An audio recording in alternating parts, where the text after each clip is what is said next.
যে কুলে আমার কৃষ্ণ কথা গৌর কথা বলতে মানায় মায়ার কুলে থাকবো না। চির সত্য কথা মা, আমার মায়েরা যেখানে কীর্তন হয় শুনতে যায়, ভক্ত সঙ্গ সাধু সঙ্গ করতে একটু বেশি যায় না দাদু ভাই? একটা জিনিস আমি বিস্তার করে দেখেছি দাদু ভাই, আমরা মায়েদের কিন্তু আসলে দাঁড়িয়ে অনেক কথা বলি না, কারণ মায়ের কিন্তু ধৈর্য সহ্যটা একটু বেশি নাকি মা? তোমাদের স্মরণে ভক্তি জানাই, কারণ দেখবে অনেক মায়ের আছে আমার বাবাজি কিন্তু আমার ঠাকুরকে ভালোবাসে না। এই আসলে দুই একজন থাকলে থাকতে পারে। দিদি ভাই, আপনি আমার ভগবানকে ভালোবাসেন, দাদা বাবু ভালোবাসেন, এ জায়গা ও জায়গা কীর্তন শ্রবণ করতে যান, দাদা বাবু কিন্তু এটা ভালো মনে করেন, আছে না?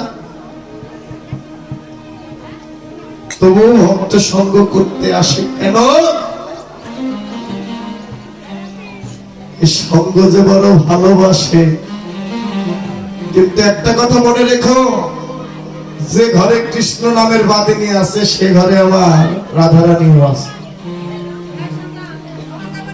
ওই দাদা বাবুই হলো বাদিনী, আর বাদিনীর ঘরে থেকে যদি কৃষ্ণ ভজন করতে পারো সার্থক হয়ে যাবে জন্ম। কারণ কৃষ্ণ ভজন করতে হলে বাদিনীরও দরকার নাকি দাদু ভাই? বাদিনী না থাকলে কৃষ্ণ ভজনে আনন্দ পাওয়া যায় না, বাদিনীরও দরকার আছে। মা বাবা, এই যে মিশে মায়ার সংসারে পড়ে যাকে আমার দেখার কথা ছিল তাকে আমি দেখতে পেলাম না, যার মূর্তি দেখবো বলে জগতে এসেছিলাম তাকে তো বান্ধব আমার দেখা হলো না। এই নয়নটা পেয়েছি কিসের জন্য দাদু ভাই?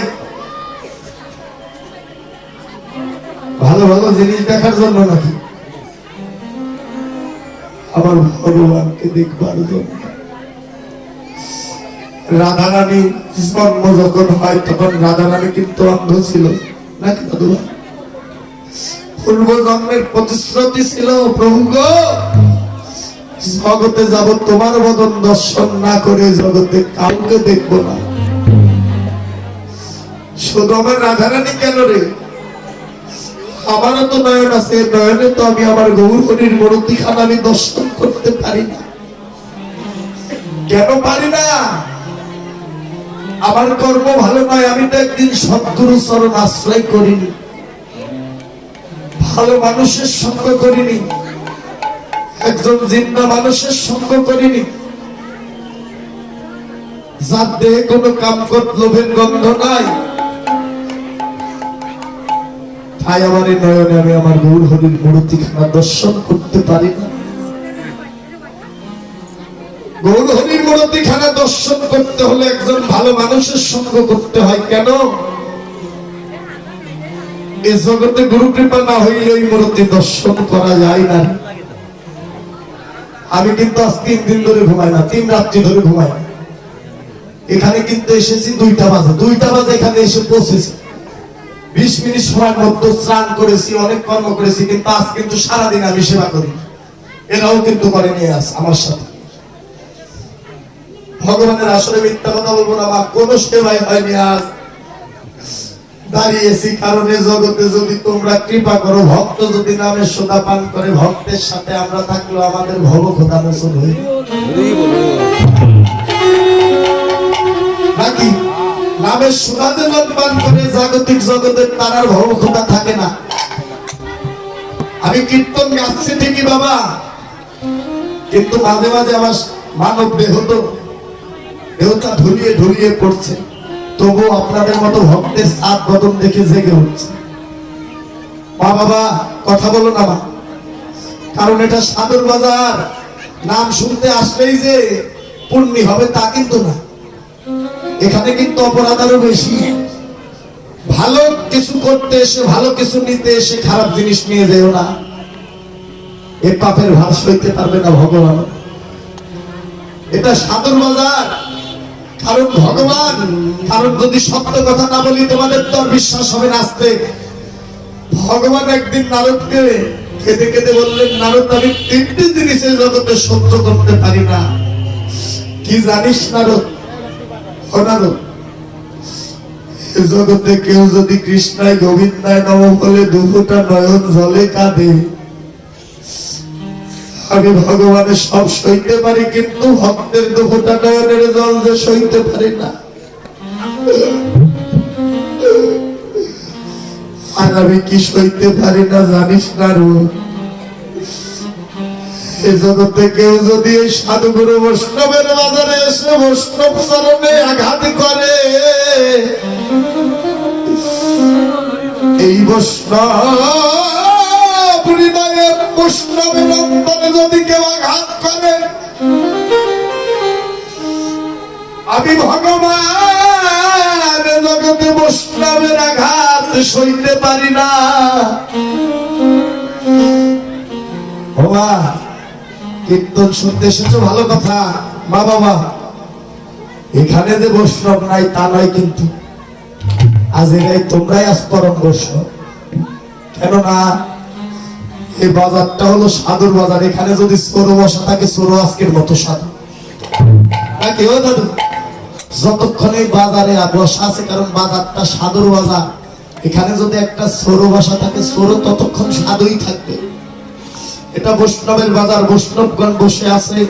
বৈষ্ণব হৃদয়ে যদি আঘাত করো, এই আঘাত কোনোদিনও আমার ভগবানও যেন সহ্য করতে পারে না। কেউ কোনো কথা বলবে না। নিরিখবেদে মা বাবার ছবিখানা, গুরুদেবের ছবিখানা, আবার রাধা মাধবের ছবিখানা সামনে নিরিখবেদে বসে থাকো, আর মনে মনে ভাবনা করো, গোবিন্দ হে, এ জগতে এসেছি, আমার যে একদিন যেতে হবে বান্ধব, আমি কোথায় গিয়ে সেদিন দাঁড়াবো? বিদায় ওর হরিবল, হরিবল, হরিবল।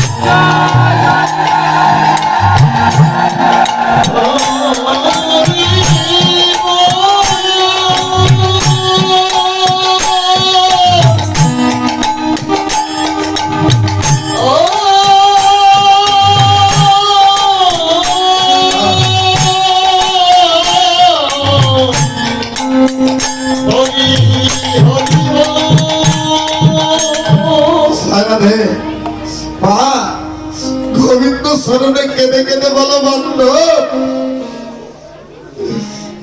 জাগতিক জগতের বাড়ি আছে, ঘর আছে, টাকা আছে, পয়সা আছে, কোনো কিছুর কমতি নাই, অভাব নাই, কিন্তু একদিন যে আমার যেতে হবে, সেদিন চলে গেলে আমি যাব কোথায়, কার নিকটে গিয়ে দাঁড়াবো, সেই ভাবনা করো বসে বসে। সেখানে তো বাড়ি ঘর, টাকা পয়সা নাই, তাই জাগতিক জগতের কর্ম করে জমিয়ে রাখতে হয়। হরিবল, সেই ভাবনা করো। মরণ কথা যা স্মরণ থাকে জাগতিক জগতে, সে কোনোদিন পাপ কর্ম করতে পারে না বাবা। আপনি একটা অপকর্ম, কুকর্ম করবেন, যদি আপনার মনে ভাবনা হয়ে যায়, আমি জগতে এসেছি, একদিন আমার যেতে হবে, মরণ কথা স্মরণ হলে আপনার এত পাপ কর্ম করতে হয়। তাই মরণ কথা স্মরণ রাখবে। আরেকটি কথা বলে দেই মা, প্রত্যেকদিন ঘুম থেকে যখন উঠবে, বিছানা থেকে উঠে কি করবে? মা বসুমতীকে প্রণাম করবে। এ কথা কোন কীর্তনিয়া বলেনি বাংলাদেশে। মা বসুমতীকে প্রণাম করবে। অনেকেই করে না দাদু ভাই। ও দাদু ভাই, কেন করে? কেন করে? এই যে মা বসুমতী, মাটি, মাটি হলো সোনার চেয়েও খাঁটি নাকি? মাটি মা, মৃত্তিকায় আমরা প্রণাম করি, প্রভাত কালে জেগে উঠি। কেন করবো জানো? যখন ওই মাটিতে প্রণাম করবে, তখন তোমার চোখে একটি কথা ভেসে আসবে। কি জানো মা? ও মা বসুমতী,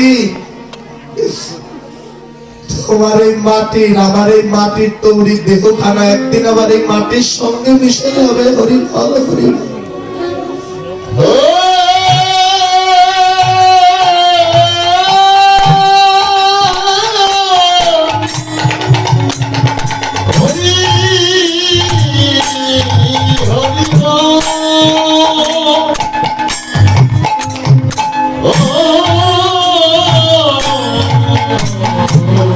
হ্যাঁ বাবা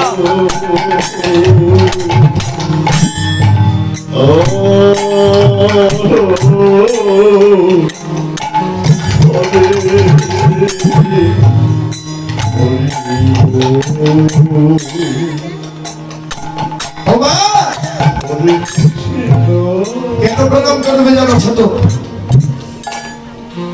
সকালবেলা যদি মা বসুমতীকে প্রণাম করো, আর একটা কথা মনে রাখবে, মা বসুমতী আমার এই দেহটাও তো মাটির তৈরি নাকি? এই মাটির তৈরি দেহখানা এই মাটির সঙ্গে একদিন মিশে যাবে। মরণ কথা যদি স্মরণ হয়ে যায়, এ জগতে সে কোনোদিন আর পাপ কর্ম কুকর্ম করবে না। তাই গৌর হরি হরিবল হরিবল।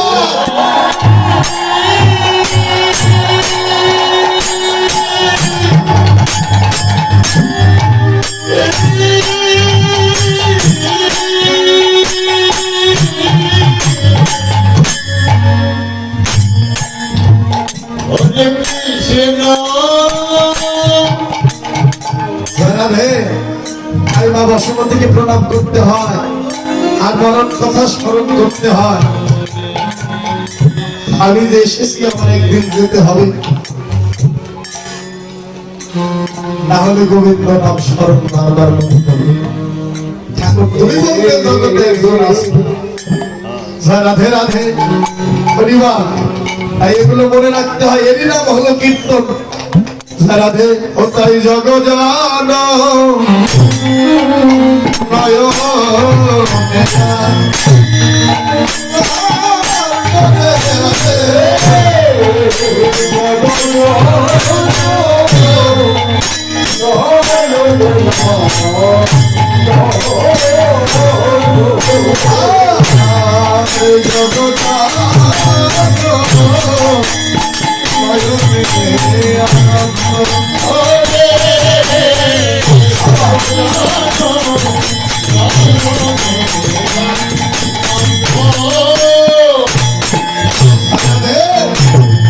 আজ যেন জগজন নয়নে আনন্দ।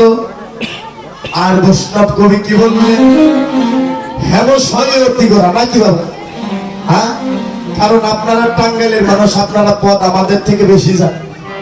আপনারা রসিক ভক্ত কম না একবার। জয়নাথী আসতে বৈষ্ণব কবি পদের মধ্যে লিখলেন হেম সয়ে অতি করা। হেম শব্দের অর্থ কি? ও মেয়েরা, হেম শব্দের অর্থ কি?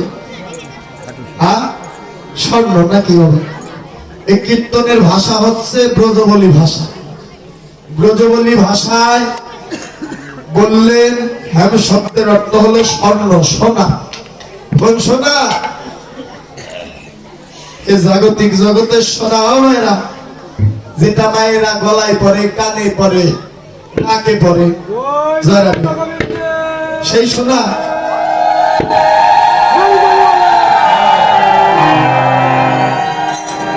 ও দাদু ভাই, সেই সোনা। তবে কোন সোনা? এই যে মায়েরা মালা পরে গলায়, সেই সোনা। ও মা, আস্তে পেপ বন্ধ। এই সোনা, এই সোনা নয় রে মা, সে যেন আমার গৌর সোনা, গৌর উপাসনা। এ জাগতিক জগতের কোন সোনা না। জাগতিক জগতের সোনা হলো প্রাকৃতিক বস্তু, আর আমার গৌর সোনা হলো অপ্রাকৃতিক বস্তু। প্রাকৃতিক বস্তুর সঙ্গে অপ্রাকৃতিক বস্তুর কোনো তুলনা হয় না, কোনো মিল হয় না নাকি বাবা? কারণ প্রাকৃতিক বস্তু কাকে বলে? টাকা দিলে কিনতে পাওয়া যায়। সোনার দাম বর্তমান কয় হাজার টাকা বলি। ও মায়েরা, হ্যাঁ,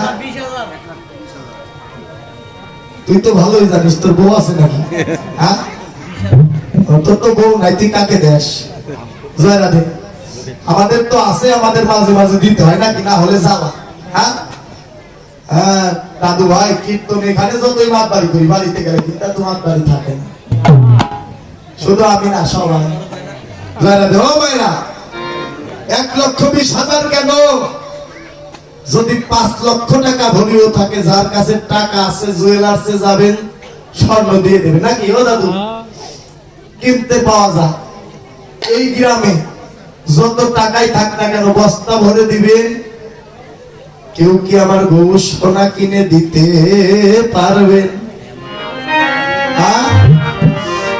আমার ভগবান সোনা হলো অপ্রাকৃতিক বস্তু, আমার গৌ সোনা যে টাকায় কিনতে পাওয়া যায় না রে।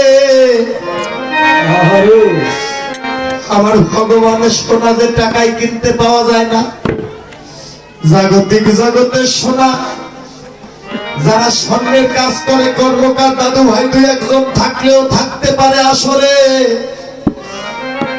যদি কেউ যদি স্বর্ণের কাজ করে, কর্মকার দাদু ভাই নাই দুই একজন আসরে নাই, তাদের নিকটে গিয়ে দেখবেন একটি মেডিসিন আছে, তার নাম হলো সোহাগা। সোহাগা মিশ্রিত করে অনলে তাপ দিলে জাগতিক জগতের সোনা গলে যায়। জাগতিক জগতের সোনা গলে যায়। আর আমার গৌ সোনাকে জাগতিক জগতের সোহাগায় আমার গৌ সোনা গলে যায় রে। এই জাগতিক জগতের সোনায় আমার গৌ সোনা যেন গলে যায় না। তবে কি আমার গৌ সোনা গলে যায় না? মা, আমার গৌ সোনাও গলে যায় কিসে? আমার গৌ সোনা কেবল গলে যায় কেবল ভক্তের ভক্তি সোহাগায়। আমার গৌ সোনা গলে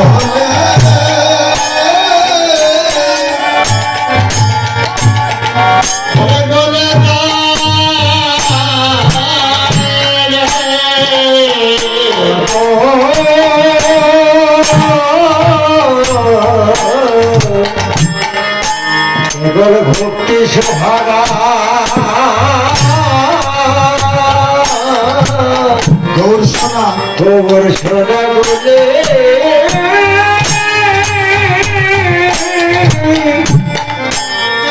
সোনা গলে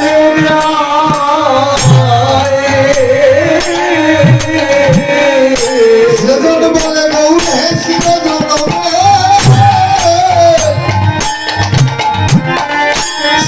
জনমের মধ্যে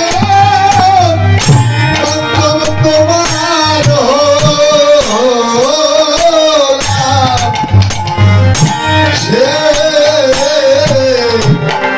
সেই ভক্তের ভক্তি সোহাগা আমার গৌর সোনা গলে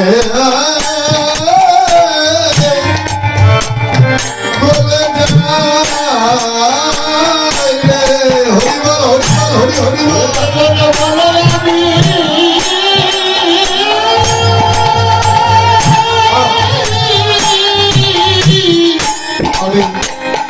আমি তো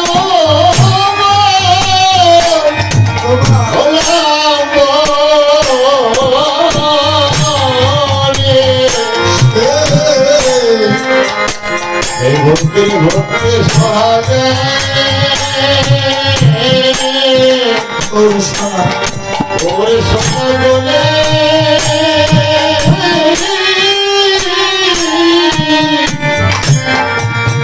ওরে বলে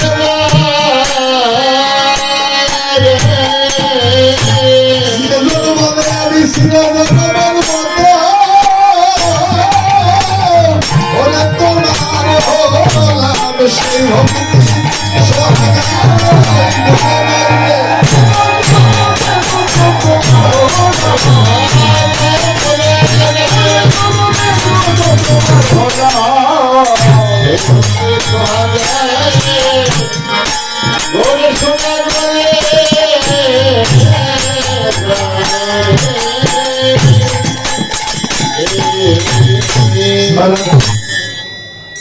ভক্ত বলে চির জনমের মতো ঠাকুর আমি তোমার হয়ে গেল।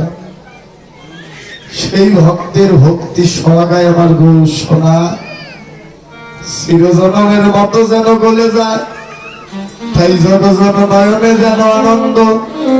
বাবা, তাই আমার বিষ্ণুপ্রিয় বললেন মরমে সুখী রে, ওই আনন্দের মূর্তি দর্শন করলেই যেন আনন্দ। আজ যেন জন জন নয়নে আনন্দ।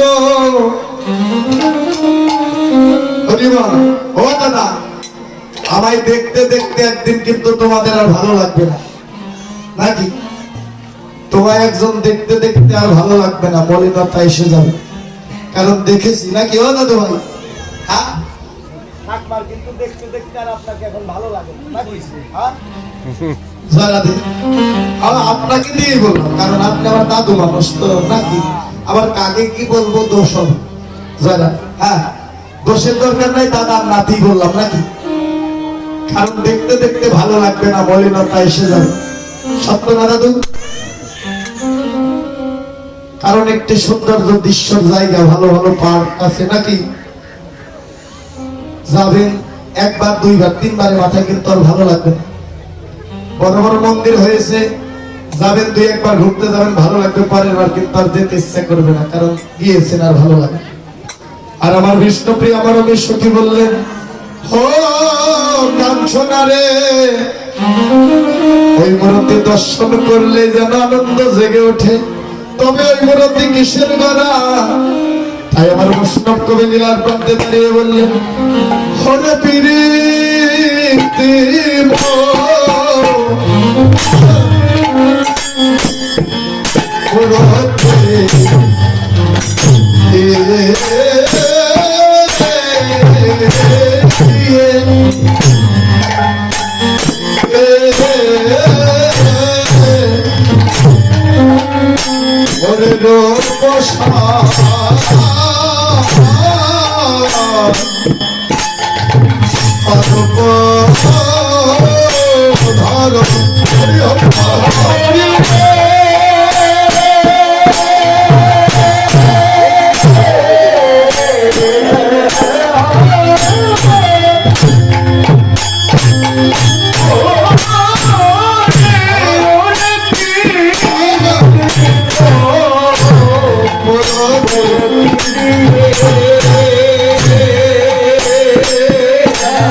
প্রীতি মরতি গিয়ে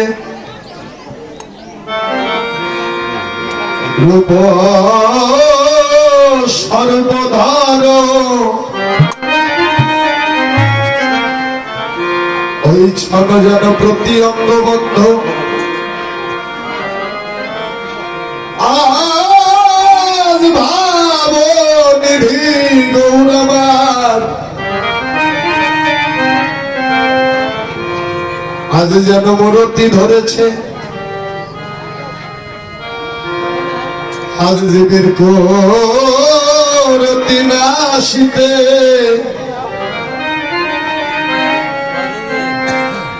আজ জীবের করতি নাশিতে যেন মূরতি ধরেছে। ও মেয়েরা, কুশব্দের অর্থ কি? কুশব্দের অর্থ কি? ভালো না করে আমার গোসাই রে একবারে কৃষ্ণ কাটি জয় রাধে। হবে না কুশব্দের অর্থ কি? বললেই তো হয়ে যেত, এত বারবার বলা লাগতো না। জয় রাধে। কুশব্দের অর্থ হলো খারাপ, আর রতি শব্দের অর্থ হলো ভালো বাসা। কুশব্দের অর্থ হলো খারাপ বাবা, আর রতি শব্দের অর্থ হলো ভালো বাসা। প্রেম যদি গাঢ় হয়, প্রেম যদি গাঢ় হয়, ভালোবাসা যদি গাঢ় হয়ে যায়, রতির জন্ম হয় নাকি? জয় রাধে রাধে। প্রেম যদি গাঢ় হয়, প্রেম পেতে ভালোবাসা যদি গাঢ় হয়, রতির জন্ম হয়ে যায়। রতি শব্দের অর্থ ভালোবাসা। ও মা, কোন ভালোবাসা? কোন ভালোবাসা? এই জাগতিক জগতের বড় বড় বিল্ডিং, বড় বড় টিনের ঘর, সেই বাসা গো দাদু ভাই, সেই বাসা তো নয়। কোন বাসা প্রেম যদি কারো হয়ে যায়, ভালোবাসার জন্ম হয়ে যায় দাদু ভাই, কোন ভালোবাসা? এ জাগতিক জগতের বড় বড় বিল্ডিং নয়, বড় বড় পাকা ঘর নয় রে। কোন বাসা? এ জাগতিক জগতের কোন বাসা নয় রে মা। সেই বাসা যেন তোমার আমার এই 3.5 হাত দেহ বাসা, দেহ মন্দির।